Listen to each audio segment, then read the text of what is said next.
I recently posted about how important it is for our kids to have a felt sense that feeling anger is an okay and even healthy human emotion. Many of us grew up in homes where it wasn't safe or okay to feel anger. We were supposed to shut it down and hide it and bury it and not ever feel it or express it.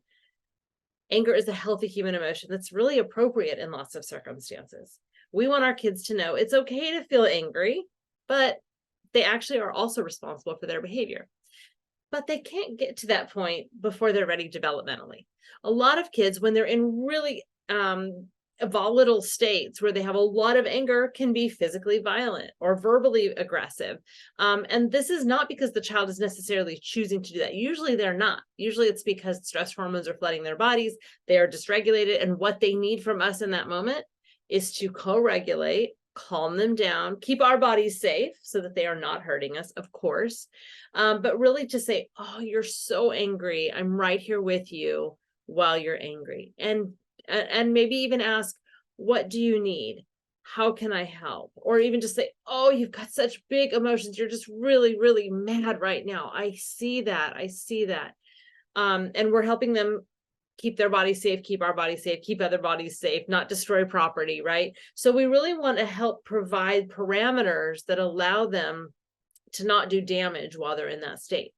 As development unfolds and as the architecture of their brain develops and they have better ability to pause before action, to rein in an impulse, to down-regulate big emotions, then we're better able to have conversations with them about what can you do instead. So here's the thing. I had a mom who responded to my post saying that why should I accept my child's angry, violent outbursts when society won't? Why should I do that? And I'm not at all saying you should accept your child's angry, violent outbursts. I'm saying that it is our job to cultivate our child's ability to regulate emotions as development unfolds, and that takes many years. So when our children are angry and reactive and even violent, we want to protect ourselves, protect them, protect the environment and people in the environment. Give them the support to move back to a more regulated state. And then when they're back in this more regulated state, we can have conversation with them. It's okay to be angry, but it is not okay to hurt somebody. So what can you do next time when you're that angry and you have that big of feelings? Because everybody feels angry sometimes. That's part of all of the feelings that we have. But what could you do next time so that you make sure that you're keeping everybody safe? And it might be jumping up and down to let some of the energy out. It might be going outside. It might be taking some deep breaths. It might be yelling into a pillow. There might be lots of kinds of things that can help the child get the energy out without hurting others. Now, if you are a parent who has an angry child who is angry a lot of the time, who has a disproportionate amount of anger in response to small little transitions or moments that is kind of, excessive for what you would expect at their age. If you have a child who is violent and it's frequent, then I would say to you, please go seek out some support. One resource you can have immediately is Ross Greene's book, Raising Good Humans, where he really talks about kids who have really explosive demonstrations and manifestations of those states of anger or dysregulation. And he's got some really good concrete things in there. So I would check out Ross Greene's book, Raising Good Humans. His previous book was called The Explosive Child. And so this is kind of the same content, but more updated. So I really like that as a resource for you.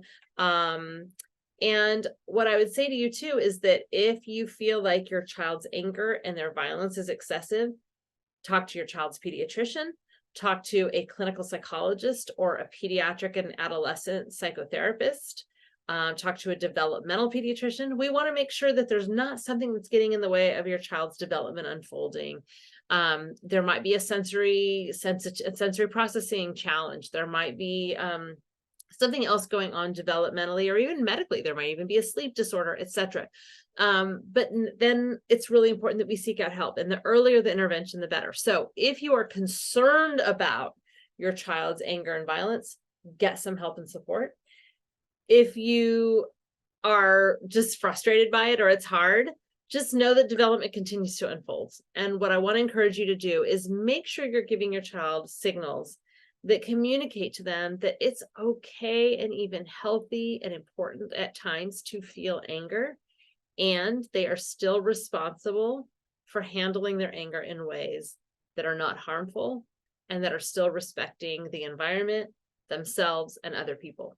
And you may need to do a lot of coaching around that, and you're going to need to wait for development to unfold. But it's really important our kids are given the permission to feel the whole range of healthy human emotion, even anger.